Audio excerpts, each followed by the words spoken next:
The other day I was coaching with a sales rep and we were talking about a conversation that she had had with a prospect. And the prospect was interested in a couple thousand units, which for the rep isn't, for her product, is a nice sale. It's a sale she would definitely like to get. And it's a fairly substantial order, a couple thousand. And you could do those couple thousand as a one-time purchase, but her product would also work to buy them over time.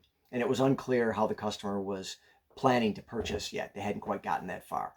But what we were specifically discussing was the prospect had made the comment kind of in passing that, hey, by the way, we're currently paying X for a competitor's product. And the X was like 30% less than the rep's price.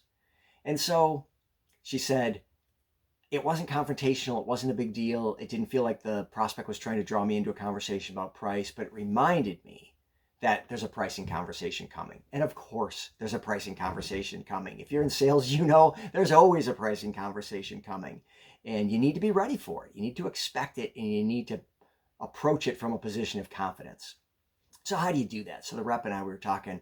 I said, first, let's reestablish a couple things in your mind. Let's remind you and make sure it's firmly in your mind before this conversation of a couple things. One is your product has value. You're priced right in the marketplace. Lots of people have bought the product before, been very satisfied. You've delivered a ton of value, more than the value of what people have paid you. It's worth what you charge. So don't feel like you need to discount out of the gate or that you need to be embarrassed about your price. You absolutely don't, and you need to be confident of that. Second thing is, of course they're paying less. They're getting less. The whole reason you're having a conversation with this prospect is they're, to some degree, not happy with where they are. They're not satisfied. They want more. Well, more usually costs more. So the fact that they're 30% less, well, then you can maybe assume they're getting a 30% less good fit, good value, good solution, and we can solve that problem. So just have in your head that of course you're paying less, you're getting less. But when you work with me, you're going to get more. So yeah, of course you're going to pay more. And you're going to pay what a lot of other people have paid and been happy to because it's really worth it. Point one, right? So have those two things in your mind. Our product is worth what we charge. And of course you're paying less. You're getting less, prospect. So tactically, how do we move forward? Because the customer is clearly going to come back. The prospect is going to come back and say, hey, what can you do? We're going to buy 2,000. And we talked about a couple more things. And one was, let's find out, are they planning to buy up front? Because 2,000 right now is a lot different than 2,000 over time, over a year or 2 years. There's time value of money, and there's just the certainty of that bird in hand. And so if they're looking at buying thousands right now, well then yeah, that might be worth a discount.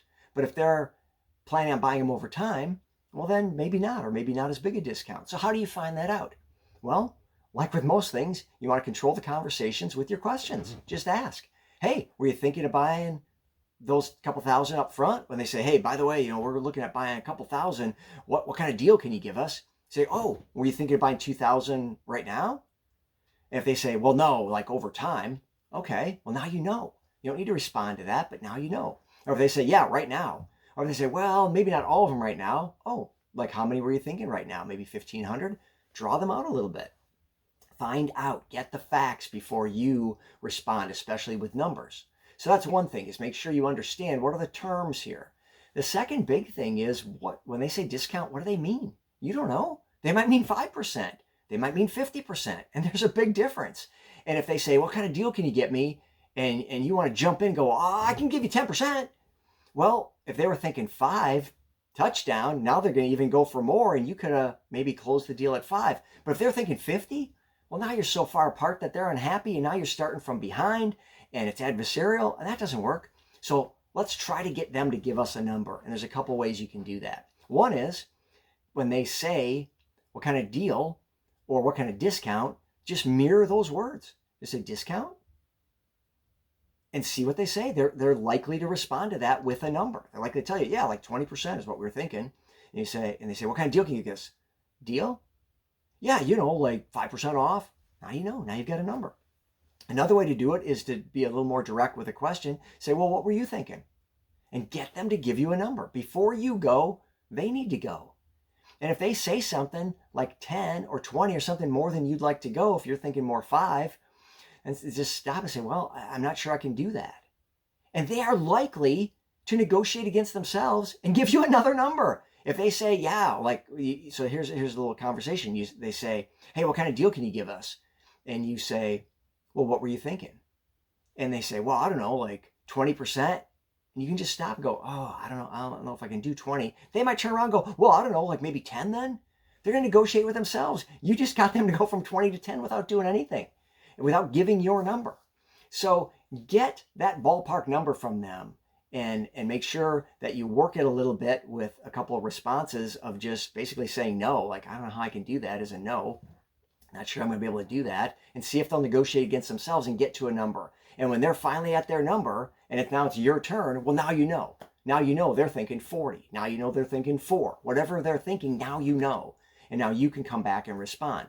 And again, you'll be able to play into that, whether they're buying them all now or buying them all over time or however that's going to go.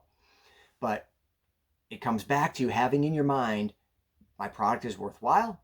And of course you're paying less because you're getting less. And now we can talk about specifics, but I want you to go first so I understand more, so I'm meeting your needs and making sure that this is a positive conversation, not an adversarial one, to the best we can make it that. And you do that by getting information from them. Always remember, whoever asks the questions controls the conversation. And it's your job as the rep to control that conversation, to be the guide taking them through this process. But be ready for a discount conversation. Be ready for that pricing conversation. It's always going to happen. You just need to be firm about your beliefs about your product and then be a little tactical about how you get information from them. And you can have a great conversation and not need to be afraid about price.